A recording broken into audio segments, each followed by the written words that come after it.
Recently, we ordered 4 grape plants from the exotic Flora website. The plants were professionally and safely packed with proper air circulation and the box tightly secured. Everything looked perfect. But the saddest part is that out of the 4 plants, only 3 arrived in good condition, and one plant was completely dead.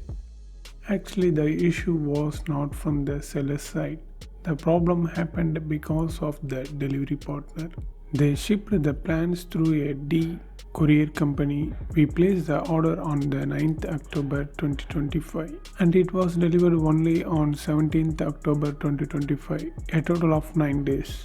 The package was shipped on the same day we ordered, and it even reached the destination hub in Pondicherry on 12th October at 8:46 am. However, it was delivered to us only on 17th October.